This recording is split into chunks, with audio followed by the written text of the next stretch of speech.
Kemarin-kemarin aku sempat cerita sama musyrifah aku di rumah Quran tentang kegelisahan aku tentang kehidupan ini, terutamanya saudara-saudara ataupun orang lain ataupun yang lainnya. Itu banyak banget aku ceritain kegelisahan aku yang cukup membuat aku, kalau dibilang, ngerasa pusing sendiri karena bingung dari banyak pandangan, yang dilontarkan itu banyak berbeda. Tapi jadi gini teman-teman, semisal kita punya saudara, mereka berkebutuhan gitu, ekonomi mereka rendah, tapi di sisi lain mereka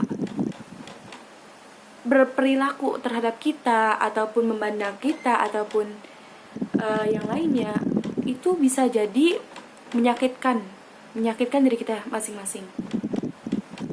Entah itu gibah kita gitu di belakang. Gibah emang di belakang sih, maksudnya ngomongin kita di belakang, ataupun sebenarnya kita udah melakukan hal-hal yang membantu mereka, tapi di sisi lain mereka mengatakan ke tetangga ataupun yang lainnya malah sebaliknya ataupun yang lainnya gitu. Misalnya aku ngebantuin dia, misalnya minjemin uang 200.000, tapi mereka mengatakan di belakang, misalnya ke tetangga ataupun yang lainnya, nggak dikasih pinjam ataupun yang lainnya. Itu kan otomatis membuat kita ngerasa sakit ataupun apa. Setidaknya itu membuat citra kita di masyarakat bisa jadi jelek ataupun yang lainnya gitu. Padahal bisa jadi untuk mengatakan seperti itu, saudara ini adalah pengen minjem lagi gitu ke tetangga lain ataupun yang lainnya, padahal udah dikasih pinjam gitu sama saudara sendiri.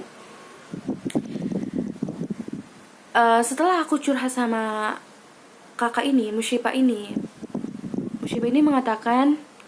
aku ini mengatakan bahwa dia pernah kajian gitu, mendapat kajian YouTube. Ini bahasa Inggris, emang beliau adalah sastra Arab. Sambil translate dia ngedengar bahasa Inggris. Dia sambil ngedengerin kajian, dia ikut belajar gitu untuk menerjemahkan bahasa Inggris. Kemudian dia mendapatkan bahwa cara ampuh untuk mendatangkan rezeki adalah memberi orang yang sering menyakiti kita, saudara-saudara kita misalnya, yang seperti itu. Karena bagaimanapun saat seperti ini adalah saat kita diuji keikhlasannya.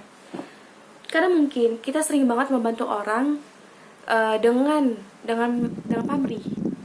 Mungkin di niat hatinya, ya Allah, aku bantuin dia, semoga di lain waktu dia bisa membantu aku gitu. Itu kan pamrih kan. Kita mengharapkan beberapa hal dari dia, dan berharap juga pada Allah, tapi berharapnya sama juga ke dia gitu. Sedangkan yang namanya ikhlas di sini, kita ngasih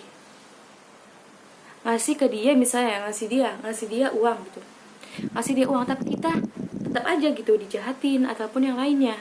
Otomatis keikhlasan kita saat ini diuji. Kita cuma berharap kepada Allah aja pun, udah ngasih pun karena mereka masih ngomongin kita ataupun masih mengatakan kejelekan kita ataupun yang lainnya, otomatis keikhlasan kita itu diuji di situ. Jadi untuk teman-teman yang mungkin punya saudara yang seperti itu, mungkin disitulah ujian kita dalam hal keikhlasan sedang diuji. Semangat, semoga bermanfaat. Semangat.